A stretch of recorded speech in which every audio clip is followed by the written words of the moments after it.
Começando mais uma edição do Linha de Frente aqui para o Aratu Online, Aratu SBT, hoje com o governador Geraldo Alckmin, que está na Bahia, entre outras atividades, para receber o título de cidadão baiano. Governador, o senhor que já foi algumas vezes administrador, gestor do segundo maior PIB do Brasil, está recebendo o título de cidadão baiano em uma época que a Bahia está sendo administrada pelo PT. O senhor teria sugestões, conselhos para o governador petista da Bahia? Olha, primeiro agradecer aqui esta oportunidade, cumprimentá-los, todos os telespectadores, dizer que é para mim uma honra receber o título de cidadão baiano. É impressionante, né? Tem mais na capital, tem mais pessoas oriundas da Bahia do que nascidas em São Paulo. Legal. É impressionante a presença, a força da Bahia em São Paulo. De alguma forma o senhor já governou para os baianos, então. É isso aí. Então aproveito para trazer aqui um grande abraço a toda a população aqui da Bahia, dos seus amigos, parentes, enfim, pessoas de São Paulo. Eu diria que hoje o grande desafio é segurança pública, né? Eu colocaria emprego, né? Emprego, que é importantíssimo, especialmente aí a educação para o trabalho, saúde e segurança. Segurança, nós tivemos um ganho espetacular. Nós tínhamos 13 mil assassinatos por ano, Pablo.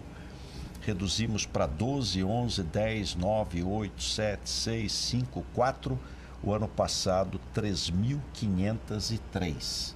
Como nós temos 45,5 milhões de pessoas, dá 8,02%. É o menor do país, né? É o menor do país. Qual o segredo, governador Alckmin, dessa grande chaga nacional, que é homicídio, violência? Qual o segredo de diminuir tão rapidamente? Olha, nós reduzimos, né, salvamos 10 mil vidas por ano, de 13 mil para 3 mil. Quem morre são jovens, né? Mais pobres, rapazes.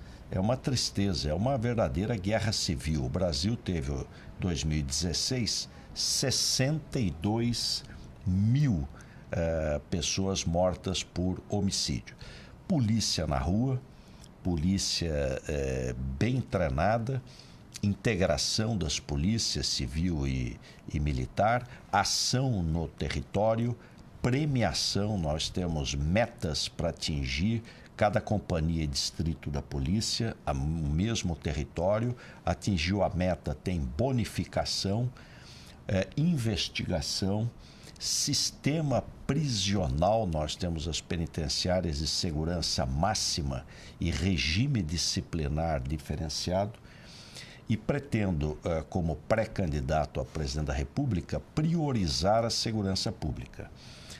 Questão de fronteira, tráfico de drogas, tráfico de armas, lavagem de dinheiro, combate ao crime organizado, e vamos criar, porque hoje você tem a Força Nacional, mas a Força Nacional pega a polícia dos estados. Então, no fundo, você tira de um santo para vestir outro. Nós vamos criar uma Guarda Nacional permanente para poder ajudar os estados a salvar vidas, né? A diminuir essa verdadeira guerra civil que está no Brasil. E acho que nós vamos ter aí um grande resultado. Governador, no quesito segurança pública, daqui a pouco tem a pergunta de Matheus. Eu já li alguns colunistas, alguns militantes, alguns até políticos, mencionarem, insinuarem que governos do PSDB em São Paulo teriam feito acordos com o crime organizado. Como é que o senhor lê esse tipo de notícia ou de boato? O presidenciável Guilherme Boulos, aqui em Salvador, falou isso recentemente. O que é que o senhor acha dessa declaração? Olha, é ridícula, né? Porque, primeiro, não se faz acordo com crime. Crime se enfrenta, né? São Paulo, nós temos tido permanentemente enfrentamento. E temos penitenciária de segurança máxima, isolamento completo. Aliás, vou lhe dar um exemplo. Quando o Lula era presidente, o ministro da Justiça era o Márcio Tomás Bastos, o governo federal não tinha nenhuma penitenciária de segurança máxima. E ele pediu para que nós mantivéssemos lá em São Paulo por 30 dias o Fernandinho Beiramar. Eu falei, não tem problema, pode mandar que fica aqui na penitenciária de segurança máxima de Presidente Bernardes. Era para ficar 30 dias, ficou 2 anos, sumiu, ninguém nem ouvia falar do Fernandinho Beiramar. Só saiu porque a justiça determinou. Então isso é desculpa de quem não sabe administrar, de quem não sabe governar e não quer reconhecer que é possível sim você reduzir indicador de criminalidade. Latrocínio, nós tivemos uma queda muito grande. Por quê? Fiz uma lei dizendo, olha, desmanche aqui só recicladora. Você desmancha uma motocicleta em 20 minutos. Né? E você rouba o carro para quê? Rouba para desmanchar. E latrocínio, metade, 45% dos latrocínios é na hora de roubar o carro. A pessoa se assusta com aquela arma, pisa no acelerador, faz um movimento brusco e toma um tiro. Se a gente fechar os desmanches, vai cair o roubo de carro. Caindo o roubo de carro, cai o latrocínio. Nós emparedamos 1.180 desmanches. Despencou roubo de carro e, por consequência, latrocínio. Então, pretendo, na área federal, dar total prioridade à questão de segurança, criando uma agência nacional de inteligência, unindo a inteligência da Polícia Federal, das Forças Armadas, da ABIN e dos estados, integrar essas informações para a questão de fronteira. Falando um pouco de política, há 2 anos, depois das eleições municipais, o PT tinha sido o maior derrotado daquelas eleições, era dado como morto, e o PSDB tinha sido talvez o principal vencedor no país. Passados 2 anos, o presidente Lula está preso e as intenções de voto para o presidente Lula estão acima de 30%, que é uma coisa bem estranha, se for pensar nessa conjuntura aí dos últimos 2 anos, em tudo que aconteceu com o presidente. O que é que acontece? O que é possível fazer? Vai haver a tal união do centro? O senhor vai comandar essa união do centro? Vai liderar essa junção aí entre os partidos de centro-direita? Olha, eu acho primeiro que o Lula, o que acontece hoje, quando você faz uma pesquisa antes da campanha eleitoral, ninguém sabe ainda quem é candidato de vários partidos, não começou a campanha eleitoral, o interesse ainda é baixo, vai começar quando começar o horário da televisão e do rádio, que é 31 de agosto. Isso é bem curtinho, né? Vai ser campanha de 45 dias, praticamente, até menos. Televisão, 35 dias. Então é muito recall, né? É a pessoa mais lembrada, não tem ninguém mais conhecido, mais lembrado do que o Lula. Então eu acho que a campanha eleitoral ainda a gente não deve se impressionar muito com pesquisa. Neste momento, em São Paulo, na última eleição, um candidato, o Celso Russomano, tinha 32%. Estava eleito, né? E a senadora Marta Suplicy, mais de 20%. Dória tinha 5%. O Dória tinha 5% e o candidato do PT, o Haddad, tinha 7%.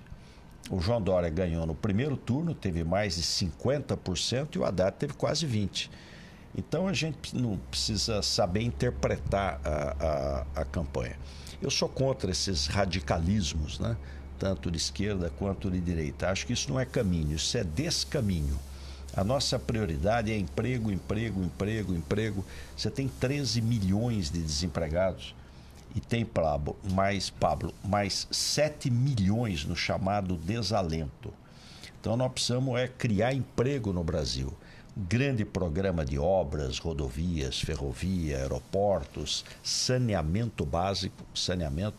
Eu estou vindo agora da região oeste da Bahia, estive lá na Barra, na beira do Rio São Francisco, revitalizar o Rio São Francisco, ampliar a irrigação, fruticultura, área de grãos, pecuária, ou seja, fazer a economia se fortalecer.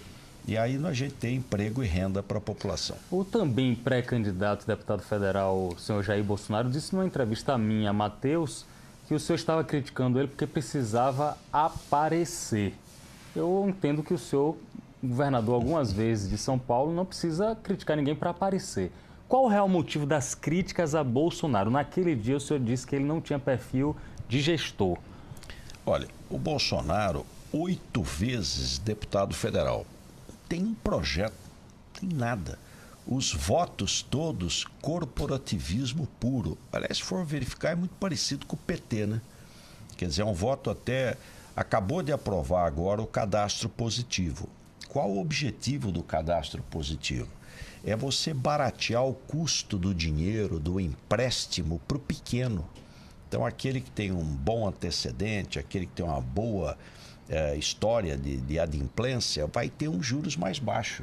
Então, você está ajudando o pequeno empreendedor, tornando os juros mais baixos. Agora, é contra o corporativismo, né? O cartório. Então, vota errado, vota junto com o PT. É desastre, né? É desastre. Isso aí não tem a menor condição de poder dar certo. Os extremos acabam se assemelhando, é isso? Mas não tem a menor dúvida. O caminho é o caminho da eficiência, da competitividade, do emprego, da renda. E outra coisa, uma coisa é falar, outra coisa é fazer. Nós, segurança pública, nós tiramos de 13 mil assassinatos para 3 mil. 3 mil, não é discurso. São fatos, são trabalhos, são realizações. Investimento em infraestrutura, nós fizemos. Você não vai resolver o desemprego, não vai criar emprego para o jovem a bala. Você não vai para a mamãe oferecer creche, boas escolas, a bala. Você não vai para o idoso oferecer hospital, UTI, criar leitos, a bala. Não é dessa forma. É convencimento, é trabalho, é confiança para o Brasil voltar a crescer. Nessa visita à Bahia, o governador Geraldo Alckmin está acompanhado dos deputados federais João Galberto, Jutaí Júnior, ambos pré-candidatos, um ao governo e outro ao Senado, o deputado estadual Adolfo Viana e o vereador Tiago Correia. Tem mais um terceiro elemento importante do PSDB da Bahia, que é o ex-ministro Antônio Embaçaí. Ele, ao contrário dos outros dois aqui citados, sempre esteve aliado ao presidente Michel Temer. Os outros dois não. João Galberto e Jutaí foram sempre contra Michel Temer. Embaçaí fez uma opção errada? Olha, eu lá atrás, eu defendi que as medidas de interesse do governo, as medidas necessárias, né, para o país, interesse do povo brasileiro, a gente deveria votar sem participar do governo. Hoje, nas democracias modernas, é muito comum isso, até no parlamentarismo. Você olha, as medidas que forem de interesse do povo, de interesse do Brasil, vamos ajudar a aprovar. Mas não precisamos participar de governo. Então, foi contra, naquela época, participar de governo. Mas essa foi a decisão da maioria. Hoje, praticamente, não tem mais ninguém no governo, a não ser o Aloysio Nunes, que aí é um cargo de Estado, né, que é Relações Exteriores, e nem vai ser candidato a nada. Agora, eu acho que nós temos que olhar para o futuro. O que está em jogo não é legado de ninguém. Legado quem faz é a história. O que está em questão é o futuro. Qual o Brasil que a gente quer para frente, né? E eu acho que o nosso desafio é esse. Uma agenda de competitividade, inserção do Brasil na economia internacional, melhorar a educação básica, porque isso traz um ganho enorme na agenda brasileira. Confiança para trazer investimento para o Brasil.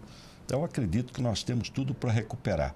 Aliás, o oeste da Bahia é um dos mais dinâmicos polos do agronegócio brasileiro hoje. É impressionante. Região muito desenvolvida, né? Soja, algodão, fruticultura, pecuária de elite, um trabalho belíssimo. Bom, só para finalizar, que eu já vi que tem um sinal já para a gente interromper. Nesse quadro, a revista Exame, por exemplo, diz que o mercado, essa entidade que a gente não sabe exatamente o que é, o mercado já prevê a vitória de Jair Bolsonaro. O mercado diz isso, o mercado diz aquilo. No final da última eleição que o senhor concorreu, na reta final, o senhor foi acusado, entre aspas, que eu não considero que isso seja uma acusação, de privatizar tudo. E aí o senhor colocou um macacão com as logomarcas das principais estatais brasileiras. Essa posição se mantém, por exemplo, hoje é possível pensar na privatização da Petrobras? Não. O que eu disse em 2016 eu quero reiterar aqui. O que dizia o PT para mentir para a população e enganar as pessoas? Dizia, olha, o candidato Geraldo Alckmin vai privatizar o Banco do Brasil. Não ia privatizar e nem vou privatizar. O que eu vou é trazer mais banco. O sistema bancário brasileiro está muito concentrado, tem muito pouco banco. Por isso que nós pagamos o quarto maior juros do mundo.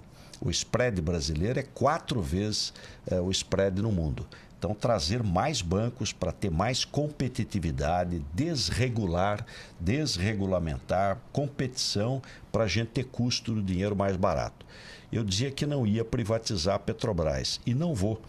A parte de pesquisa, prospecção e produção de petróleo, principalmente em águas profundas, a Petrobras é campeã.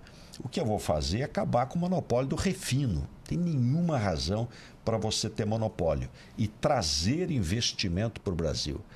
Não tem crescimento e não tem emprego se não tiver investimento. Nós temos que trazer investimento.